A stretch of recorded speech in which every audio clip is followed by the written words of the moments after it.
안녕하세요. 꽃피는 봄이 오니 제게도 봄날 같은 일이 가득해지려나 봅니다. 저는 이혼하고 두 아이를 키우고 있어요. 복잡하고 바쁜 나날을 보내는 중인데 그럼에도 불구하고 하루하루가 참 감사하고 행복하기만 한 요즘입니다. 최근에 제 속에서 알터니가 쏙 빠지는 일이 있어서 들려드리고 싶은 마음에 사연을 기꺼이 끼적이게 되었어요. 저와 남편은 IT 기업에서 눈이 맞아 사내 커플을 시작으로 결혼에 꼴이 나게 되었습니다. 저는 도시에서 태어나 쭉 자라온 케이스였다면 남편은 아니었어요. 강원도 평창이 고향인 시골 상남자 같은 느낌이랄까요? 농사 짓는 부모님 밑에서 자란 남편은 유복하지 않게 자라서 그런지 평소 참 검소했어요. 어릴 적에도 그 흔한 과외나 학원을 돌지 않았더군요.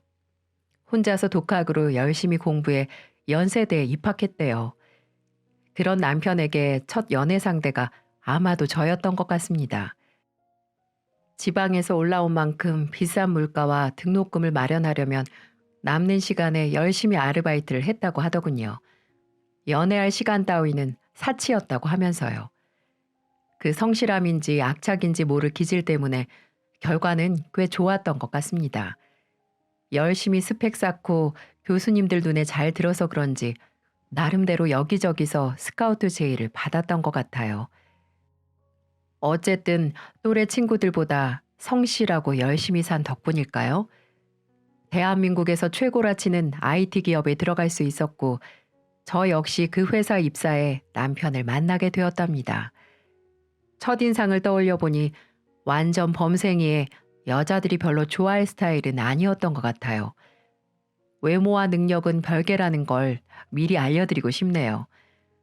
어느 업무에도 항상 껴있는 사람이었고 회사에서 인정하는 능력자이다 보니 그 때문에 남편의 이름이 사내 메일함에 자주 보였어요. 각종 보너스에 성과금 등을 받으며 승승장구하는 모습 아주 보기 좋더라고요. 성실해 보였달까요? 저와 업무가 자주 겹치는 부분이 있었던 그 사람은 팀장이라는 직책을 달던 해에 제게 적극적으로 구애를 했습니다. 그전에는 전혀 그런 티도 안 내더니 본인이 능력이 좀 된다고 느껴졌나 봐요. 아주 적극적으로 다가와 솔직히 얼떨떨 하기도 했고요. 몇 번 만나보니 딱히 문제가 없어 보이고 또 평소 쌓아놓았던 남편의 이미지가 괜찮아 연애를 시작하게 되었죠. 우리는 2년의 연애를 하고 양가 부모님께 허락을 받아 결혼에 꼴이 나게 되었습니다. 저희 둘 다 대기업에 다니고 있어서 결혼할 때도 양가에 손 벌리지 않았어요. 그 때문인지 저희는 각자 양가 부모님께 좋은 이미지를 심어드리게 된 것 같아요. 저는 결혼을 하고 너무 늦으면 또 안 될 것 같아 35이 되던 해에 첫 아이를 출산했습니다.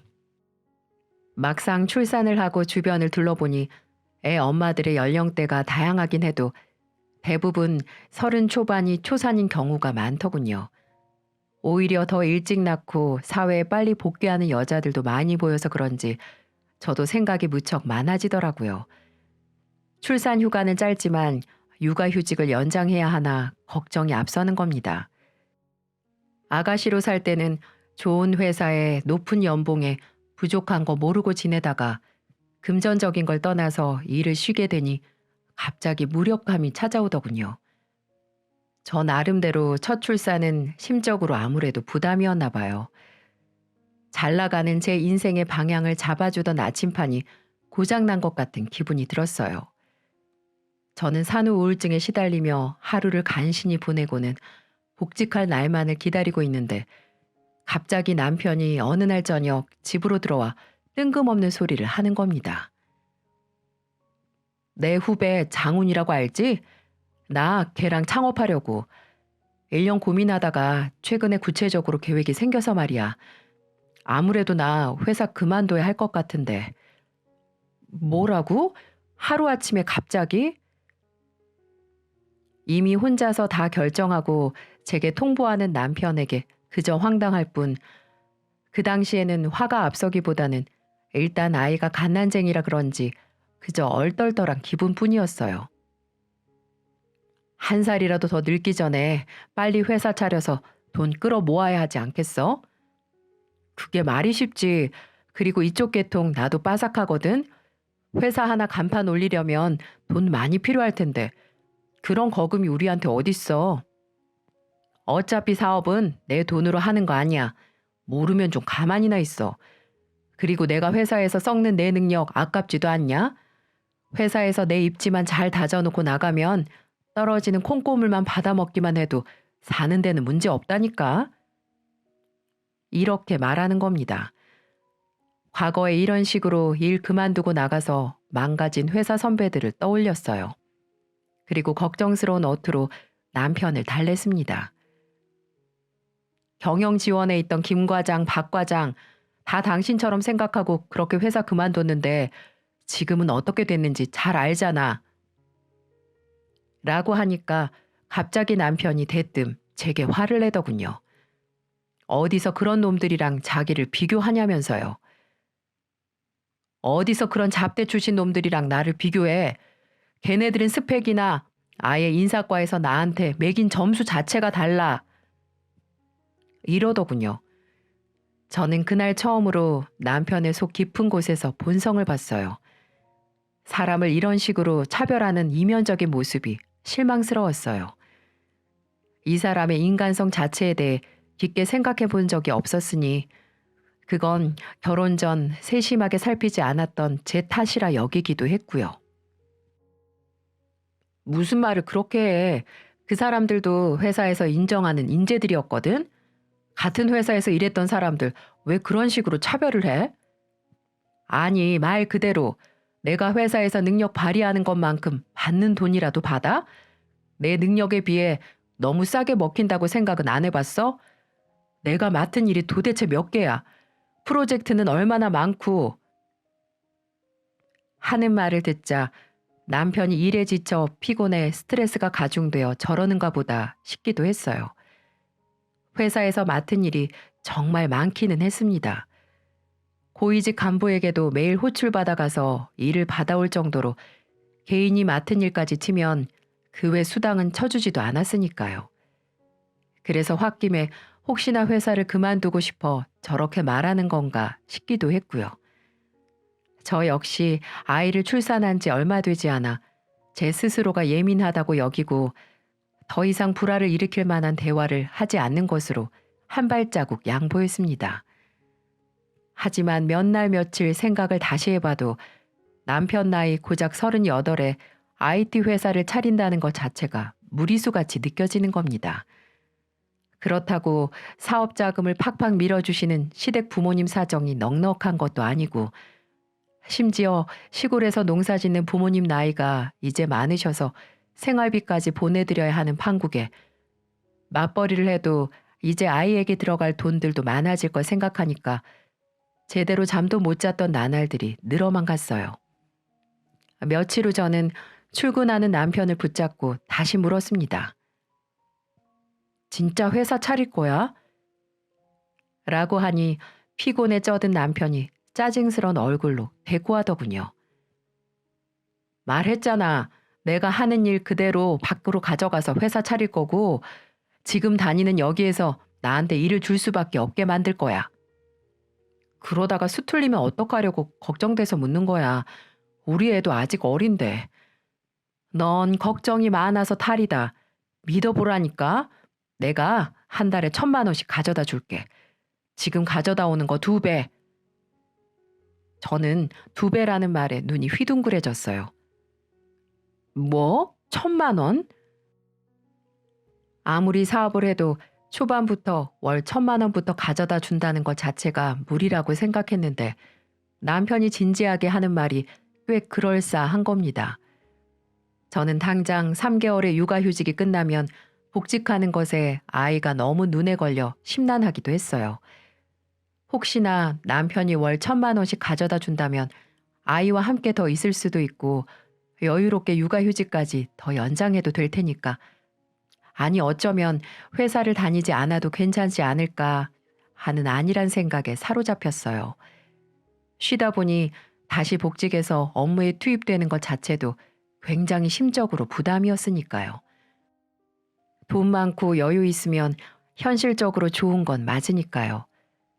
제 스펙을 위해 다른 일을 하더라도 돈에 전전긍긍거리며 아이 어린이집에 늦은 시간까지 맡기고 살고 싶진 않았어요. 그렇게 남편은 어느 날 친한 후배와 함께 회사에 사직서를 날리고야 말았습니다. 나름 좋은 대학과 좋은 기업 출신이기에 인맥 때문인지 회사에 들락날락거리는 사람들이 꽤 많았던 걸로 기억해요. 대기업에서 근무하면서 그동안 쌓아둔 거래 업체만 해도 수천 곳이나 되니 그런 곳만 잘 뚫어도 일 받아오는 건 무리가 아닐 테니까 긍정적으로 생각하기로 했습니다. 초반에는 열심히 거래처 모시고 대접도 하고 골프도 치고 정말 밤낮 가리지 않고 회사에서 살았어요. 하지만 처음 뜬구름 잡는 소리에 혹했던 저를 얼마 가지 않아 정말 혼내주고 싶더군요. 벌써 2달째야. 어떻게 10원 한 장이 통장에 남아있질 않아? 내가 직장을 들어간 것도 아니고 내 사업하다 보면 자리 잡는데 몇 달 걸리는 건 기본이지. 그래서 언제쯤부터 수익이 나는 건데? 그걸 내가 어떻게 알아? 기다려. 못 살겠다 정말. 당장 나가는 돈이 얼만데 나 복직 신청했어. 라고 하니 남편은 아무 말도 하지 않고 입을 꾹 다물더군요. 남편은 그렇게 몇 달이 지나도 집에 10원 한 장 가져오지 못했어요. 출산 휴가를 쓰면서 희망 회로를 돌렸던 저는 육아휴직을 연장하지도 못하고 서둘러 복직하게 됩니다.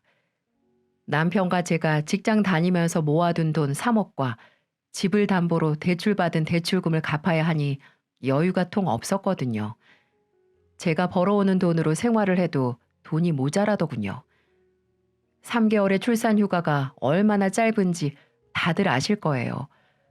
처음 몇 달은 친정 어머니께 부탁드리고 아침 저녁으로 친정을 오가며 아이를 픽업하고 출근하고를 반복하다 보니 하루 제가 잠자는 시간이 대여섯 시간밖에 되질 않더군요.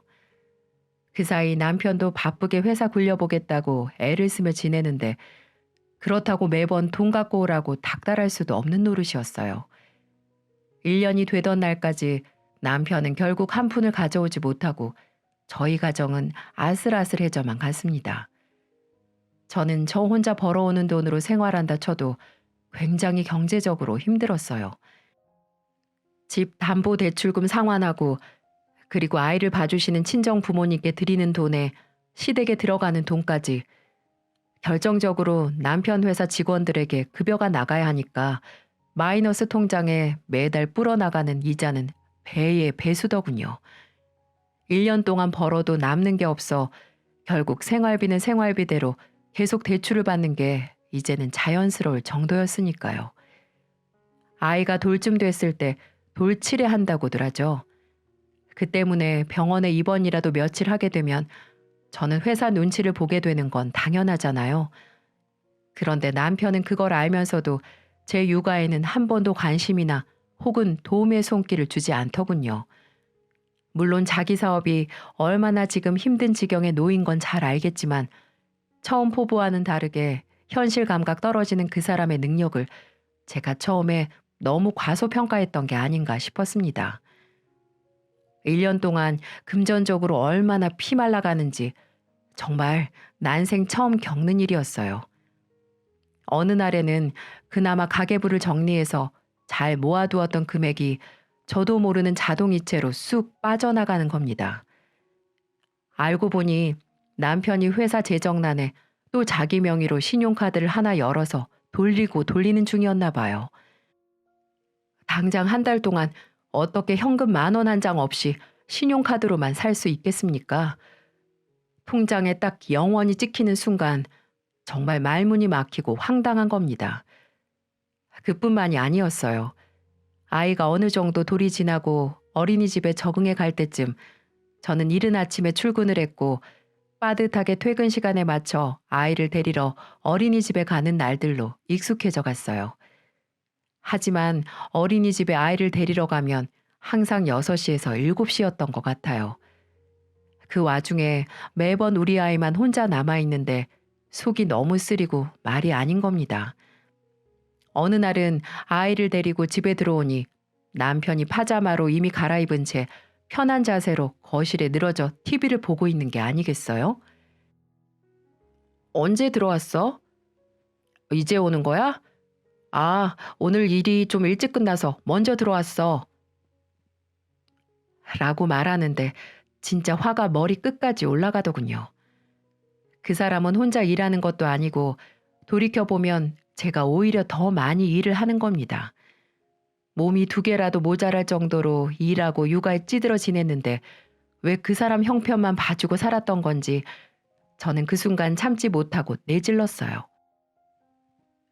회사 한가해서 일찍 끝났으면 우리 애 1시간이라도 일찍 집에 데려올 생각은 안 해봤어? 남편은 대뜸 아이 앞에서 소리 지르는 저를 위아래로 훑어보더니 기분 나쁜 얼굴로 대답하는 거예요. 어린이집에 들어가는 돈이 얼만데 그걸 1시간이나 일찍 찾나? 본전은 뽑아야지. 뭐하러 일찍 데려와?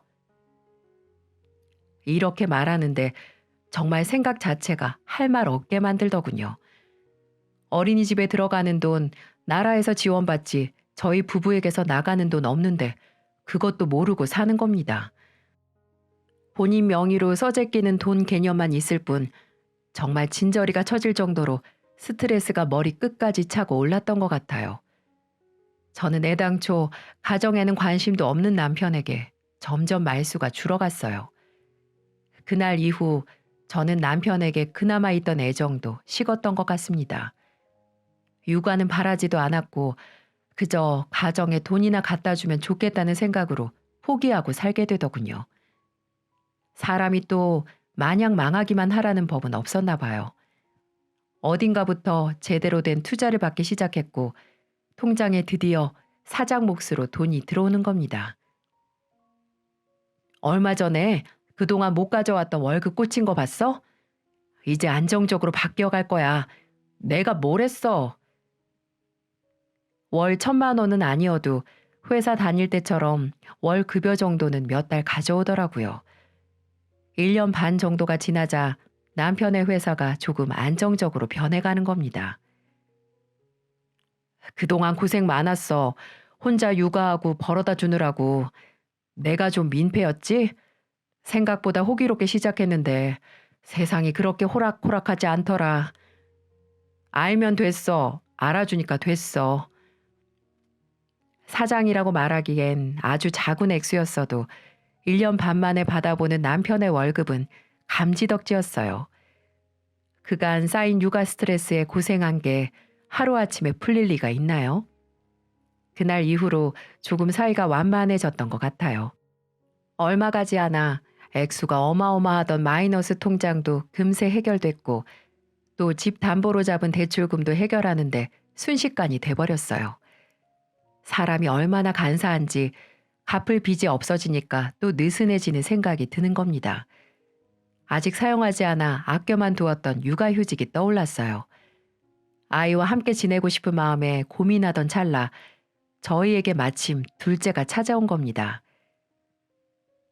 여보, 차라리 잘 됐어. 그동안 고생도 많이 했고 첫째 육아휴직 아직 안 썼잖아. 그거 쓰는 김에 둘째 낳으면서 출산휴가 연달아서 쓰면 되겠네. 회사에 내 자리 없어지면 어떡해? 갑자기 둘째가 생기니까 나도 좀 당황스럽네. 둘째 낳고 육아휴직까지 1년은 쉴 수 있잖아. 복직 가고 싶으면 그때 가서 해도 되고 안 하고 싶으면 하지 마. 내가 이렇게 버는데 뭐. 라고 대수롭지 않게 말하는 겁니다. 솔직히 좀 흔들렸어요. 배부르고 등 따뜻해지니까 또 아이에게 그동안 못 해줬던 것들이 생각나 마음 한편이 무거웠거든요. 저는 결국 스스로에게 조금 여유를 준다고 생각하고 출산 휴가에 육아휴직을 덤으로 쓰게 되었습니다. 대기업이라 그런지 그런 복지가 잘 되어 있어서 사실 부담스러운 건 없었어요. 힘든 일 겪고 나니 세상이 더 밝게 보이는 겁니다. 그 사이 남편의 회사는 시간이 좀 지나니 연 70억의 매출을 찍기 시작했습니다. 승승장구하는데 속도가 정말 빠르더라고요. 직원들도 하나 둘씩 늘어나는데 이제 정말 사장다운 모습 같아 보이는 겁니다.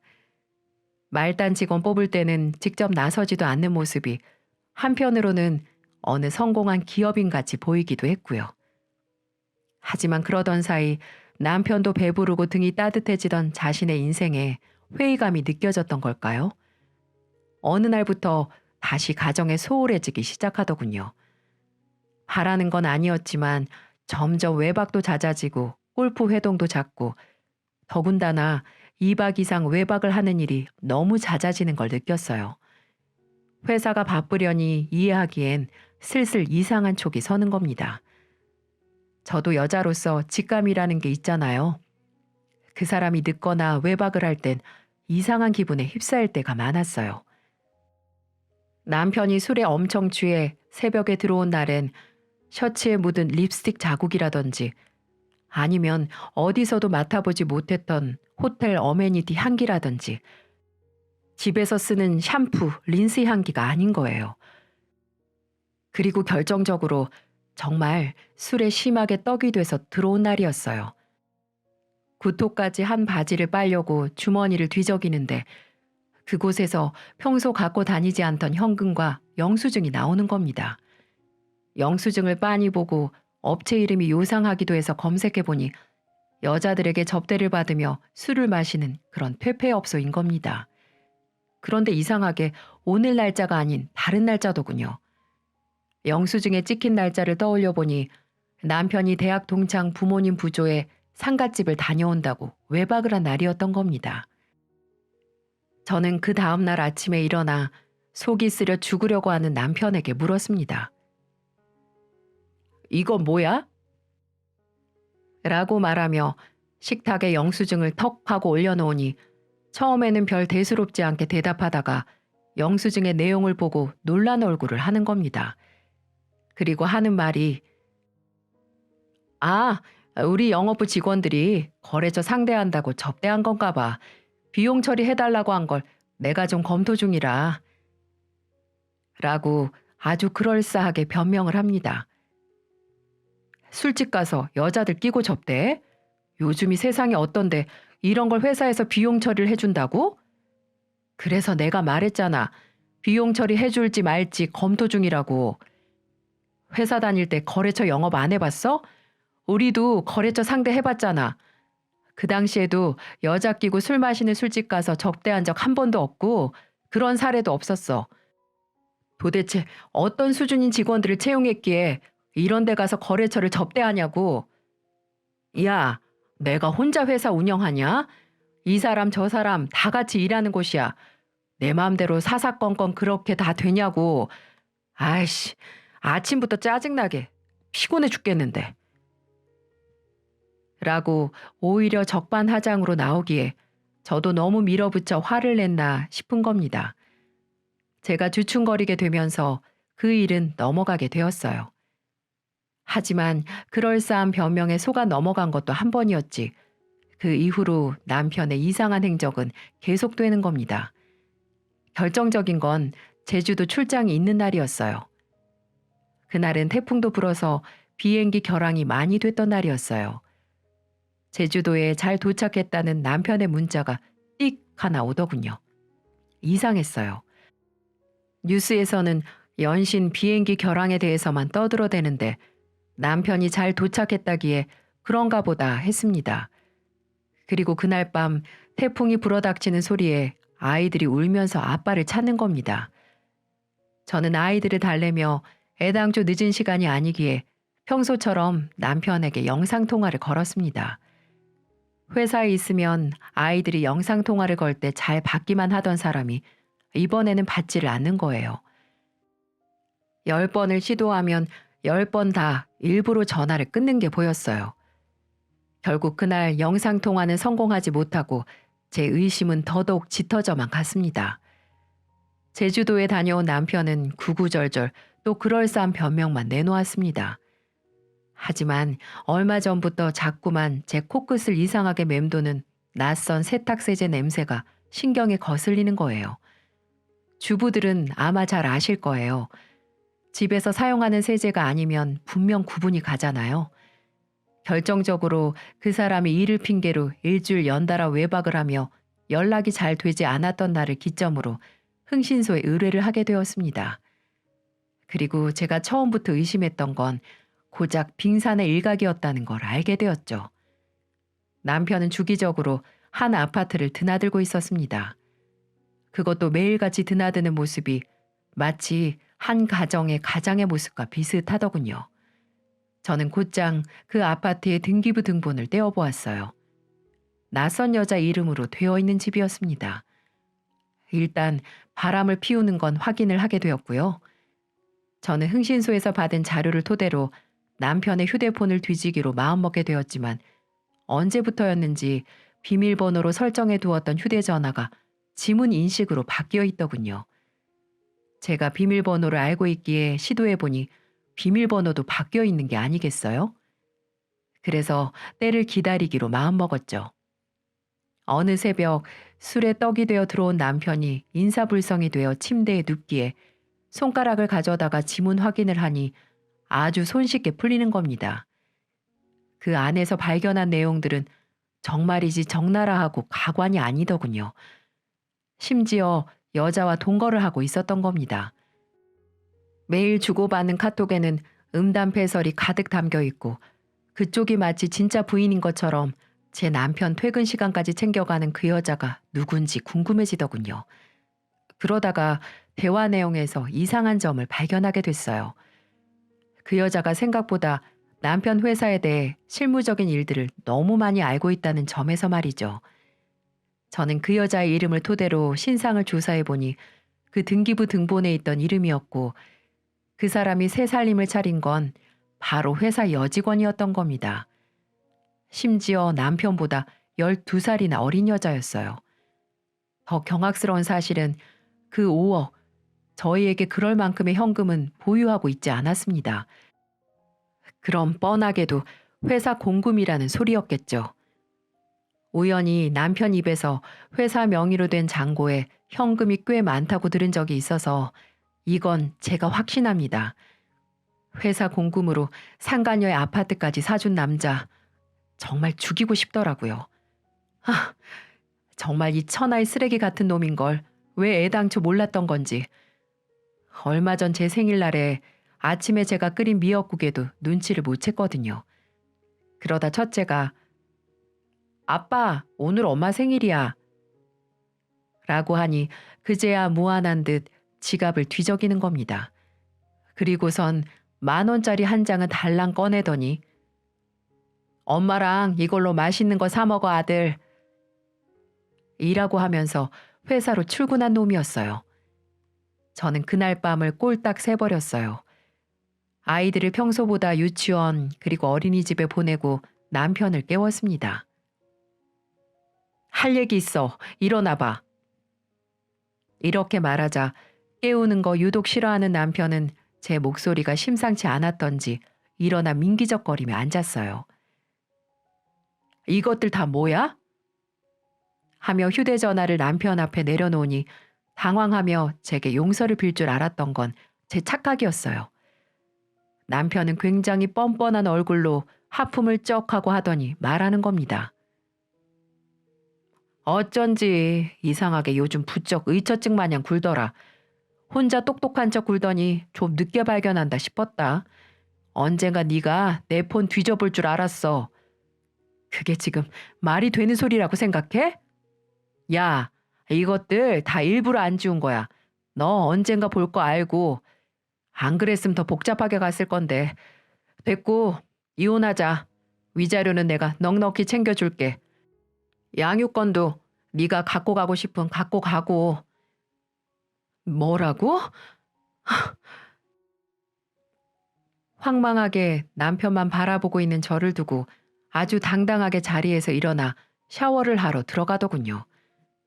그리고 혼자 아침까지 아주 야무지게 챙겨 먹고 출근을 하는 겁니다. 남편은 그 이후로 집에 들어오지 않았어요. 심지어 아이들의 연락도 피하고 아빠를 찾아오는 애들이 음성 사서함을 남겨도 연락 한 번을 해오지 않더군요. 아주 당당하게 말이죠. 아주 쓰레기 같은 놈이었습니다. 하지만 남의 눈에 피눈물 나게 하면 지 눈에도 피눈물 난다는 거 알아야겠죠. 제가 둘째 낳고 육아휴직에 출산휴가까지 겸으로 받아서 놀고 있으니 바보 멍청이로 보였나 봅니다. 저 역시 남편 못지않게 좋은 대학 나왔고 심지어 남편 대기업에서 만난 사람입니다. 저를 만만하게 봤다면 그 코를 제대로 뭉개서 걔 박살 내주기로 결심하게 됐어요. 저는 예상보다 회사에 일찍 복귀하겠다는 걸 알렸습니다. 오히려 회사에서는 반기더군요. 안 그래도 대타로 앉아있는 계약직 직원이 일을 너무 못해서 서둘러 와줬으면 좋겠다고 하면서요. 저는 그때 하늘이 절 한 번 도운다고 생각이 들었어요. 저는 회사에 복귀하자마자 IT 업계 사람들만 이용한다는 익명 사이트에 이야기를 퍼뜨리기로 마음먹었습니다.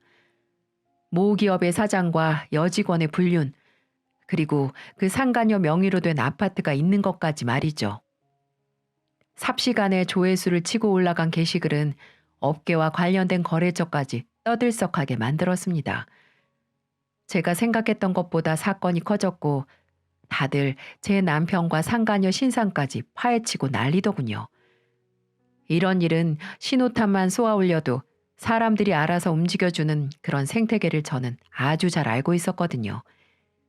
이 좁은 업계에서 이 이야기의 주인공들은 누구인지 모르는 사람은 간첩인 것처럼 얼굴까지 팔려버렸어요.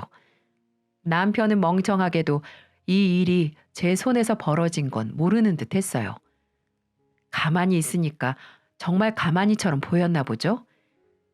저는 그런 와중에 서둘러 이혼 소송을 하게 되었고 자신의 이미지 때문인지 아니면 사람들의 시선 때문인지 저와 이혼도 서둘러 아주 조용히 끝내고 싶어 하는 겁니다. 대부분의 무리라고 할 법한 요구사항도 다 들어주더군요. 양육비, 고액의 위자료, 현재 사는 집까지도요. 아마 제 생각에는 이후에 그 여자 이름으로 사둔 아파트에 들어가 새 살림을 차리려고 했던 것 같아요. 그리고 얼마나 지났을까 거래처에서 이상한 얘기가 들려오는 겁니다. 그 상간녀 자신 명의로 된 아파트 팔아치우고 잠수 탄 지 오래라고요. 회사 사장이 여자를 찾아 사랑까지 풀어 눈에 쌍심지까지 켜고 돌아다닌다는 겁니다. 저는 믿을 수 없는 얘기에 일전에 창업할 당시에 친했던 남편 후배에게 연락을 했어요. 그리고 기함할 수밖에 없는 얘기를 듣게 됩니다. 말도 마세요. 회사에 안 나오신 지 꽤 되셨어요. 그 여자 앞으로 공금으로 아파트 샀던 거 들키는 바람에 회사 한번 발칵 뒤집혀졌고요. 아마 사장 자리에서 물러나셔야 할 것 같아요. 분위기가 흉흉해요. 그리고 알고 보니 그 상간녀 이미 다른 남자가 있었다는 겁니다. 아마 작정하고 사장님께 들이댔던 것 같아요. 그런 애들 뭐라고 하더라? 꽃뱀? 그 아파트 자기 명의니까 문제 없잖아요. 라고 말하면서 팔고 행적이 묘연하다는 말까지 덧붙였어요. 천벌을 받은 겁니다. 저는 그 얘기를 듣자마자 코웃음을 쳤습니다. 그럼 그렇게 뻔뻔하게 가정 있는 남자가 새 살림 차려서 그것도 열심히 여럿이 함께 일구어낸 회사 공금으로 상간녀 명의로 아파트까지 다 사놓고 일생이 편할 줄 알았나 보죠? 저는 그 이후로 서둘러 위자료 받아 이혼한 것에 대한 자화자찬을 했습니다.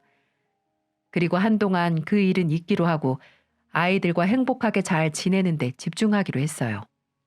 심지어 친정도 아이들이 좀 커서 그런지 봐주시는 것에 대해 어려워하지 않으셨고 제가 오히려 이제 날아다닐 정도로 회사를 잘 다니니까 아이들도 엄마가 능력 있어 좋다고 하시는 겁니다. 회사에서 또 좋은 팀원들을 꾸리게 돼서 그런지 솔직히 이혼 후의 삶이 그다지 우울하지 않고 좋았어요. 그런데 폭풍전 전야라고 말이죠. 남편이 돌아갈 곳이 없었던 건지 정말 끔찍하게도 제 회사 앞을 찾아오기 시작하는 겁니다. 제 사정을 유일하게 알고 있는 남자 동기가 있었어요. 그분이 먼저 제 남편이 회사 앞을 서성이는 걸 발견하게 알려주시면서 함께 걱정해 주시는 일이 빈번해져 갔죠. 찾아올 때마다 들이대는 핑계는 어처구니가 없었어요. 아이들이 보고 싶다는 둥, 한 달에 한 번은 가족끼리 식사를 하자는 둥, 대한민국에서 이만큼 정신 나간 새끼도 없겠다 싶더군요. 지가 저지른 건 하나도 생각이 안 나나 봐요. 어떡하실 거예요? 전 남편분 또 회사 앞에 찾아오셨던데. 아, 정말 골치 아프네요. 완전 미친놈. 어떻게 해결을 하긴 해야 하는데. 묘책을 찾아야만 했어요. 남편 성미가 끈질겨서 그런지 지가 원하는 거 얻을 때까지 매달리는 근성이 있거든요. 저는 직장 동료와 머리를 맞대고 대책을 세우기로 했습니다. 혹시 이건 어떠세요? 제가 남자친구인 척 해드릴 테니까 퇴근 시간 맞춰서 그런 모습 보여주는 것도 나쁘지 않을 것 같은데. 아, 네? 그래도 되겠어요? 그러다가 여자친구 알면 어떡해요? 기분 나빠할 거예요. 안 그래도 제가 여자친구한테 먼저 물어봤는데 흔쾌히 허락하던데요. 어차피 저희 결혼할 사이라 서로 이해관계가 아주 깊어요. 사정 이야기하니까 완전 개새끼라면서 본때를 보여주라고 비싼 넥타이까지 골라주던데요. 하면서 오히려 진지하게 말하는 겁니다. 저는 너무 파격적인 방법에 저도 모르게 손사래를 쳤는데 생각해보니 그놈은 여자 만나 살림까지 차렸는데 이제 와서 이혼해서 제가 다른 남자 만난다는 건 이상한 게 하나 없잖아요. 그래서 저는 굳게 마음먹고 남편이 또 회사 앞을 찾아오는 날을 기다렸습니다. 아니나 다를까 전화를 계속 무시하니 결국 또 제 회사 앞에 찾아와 퇴근 시간에 무작정 기다리는 남편을 발견한 직장 동료가 제게 알려줬어요. 그리고 기다렸다는 듯 그분과 함께 회사 앞으로 퇴근하는 척 팔짱을 끼고 나갔습니다. 멀리서 저희를 발견하는 모습에 그런 얼굴은 처음 보는 것 같았어요. 저희 두 사람 앞으로 냅다 뛰어온 남편이 눈이 돌아가는 게 아니겠습니까? 야, 너, 이놈은 뭐야? 너 지금 남자 만나는 거야? 이거, 제정신 아니구만. 누구? 라고 동기가 일부러 태어난 척 남자친구 행세를 하며 제게 물었고, 저는 이 사람 전에 말했던 내 전 남편 이라고 대답했습니다. 할 말 있으셔도 이렇게 찾아오는 건 좀 무례 아닙니까? 안 그래도 이 사람이 그쪽 연락 피하는 것 같은데 이혼하고 나서 이렇게 찾아오는 경우는 뭡니까? 라고 말하며 그 동기는 제 전 남편을 위아래로 아주 기분 나쁘게 훑어줬어요. 그러자 남편이 고래고래 소리를 지르며 제게 삿대질을 하더군요. 야, 너 이혼한 지 2달도 안 돼서 지금 남자를 만났어? 어떻게 이혼한 지 2달 만에 남자를 만나? 애들 보기 부끄럽지도 않냐? 애들은 네가 남자 만나는 거 알아? 라고 바락바락 소리를 지르는 거예요. 눈이 돌아가서는 제정신도 아닌 것 같았어요. 하긴 하루아침에 조강지처 잃고 상간녀 잃고 재산 잃고 회사 직위까지 잃어버린 판국에 눈에 들어오는 게 있을까 싶었습니다. 본인이 한 짓은 영영 까먹었는지 아니면 상간녀한테 제대로 뒤통수 맞고 자기가 한 건 바람이 아니라고 생각했나 보죠. 정말 적반하장도 유분수지 지가 하면 로맨스고 남이 하면 불륜입니까? 심지어 전 남편의 귀책 사유로 이혼까지 한 마당에 당당한 사람을 왜 마치 죄인처럼 취급하는 걸까요? 그날 회사에서 얼굴 다 팔리고 쪽팔린 상황까지 가게 됐어요. 소문은 날대로 다 났는데 그거 수습하느라 꽤나 고생했고 다행히 남편이 그런 귀책 사유가 있어서 그런지 모두들 이해하는 듯 하더군요. 애들 운운하며 삿대질을 하는데 정말 열이 받고 제 속이 뒤집어지는 겁니다. 그래도 내 새끼들 입에 올린 것 자체가 저를 더 분노하게 만들었어요. 가만히 있기엔 이대로 당하고 있을 순 없었죠. 바람 피울 당시에 모아두었던 자료 중 하나를 꺼내 프린트를 잔뜩 했습니다. 상간녀와 찍은 셀카였는데 아마도 제게 거짓말하고 제주도 여행을 갔던 그날이었던 것 같네요. 뒤로는 에메랄드빛 바다가 넘실거리는 와중에 상간녀와 제 남편은 앞날도 모른 채 둘이 끌어안고 사진을 찍은 순간이더군요. 저는 동이 트기 전 남편의 회사 앞으로 찾아가 들어가는 길마다 벽보처럼 빼곡하게 붙였습니다.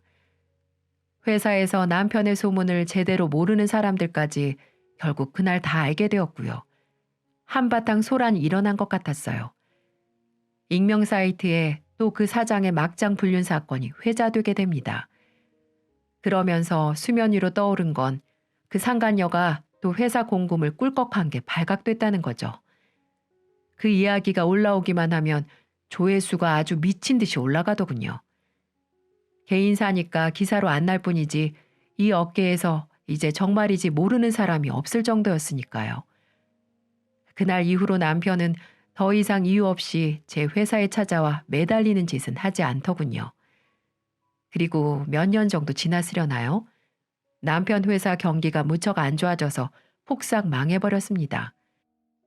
그런 정신 상태로 일을 하니 맡은 프로젝트마다 실패를 하는 건 어쩌면 당연한 일 아닌가요?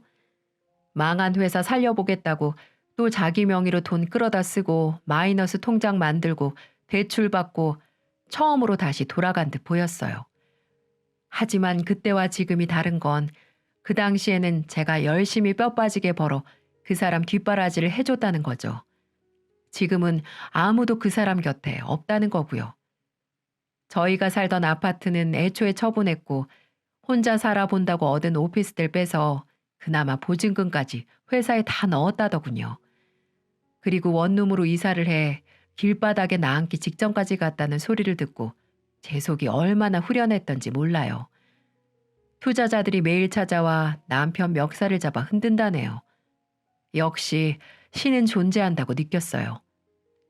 제가 겪은 이혼 가정 이야기 어떠셨나요? 저는 비록 이런 일을 겪고 싱글맘이 되었지만 눈에 넣어도 안 아플 사랑하는 아이들이 있기 때문에 별로 외롭지 않더라고요. 나쁜 사람은 꼭 벌을 받게 되어 있거든요. 사람 마음에 칼을 꽂으면 그 사람 등에 더욱 큰 칼이 꽂히는 건 당연한 거 아닐까요? 측계 막리라고 닭 쫓던 게 지붕 쳐다보는 꼴 보니 얼마나 웃긴지 모른답니다. 아이들과 더욱 희망찬 내일을 보내는 것에 힘을 내고 지내겠습니다. 긴 이야기 짧게 쓰려니까 횡설수설이었어도 들어주신 모든 분들 감사합니다. 복 받으세요.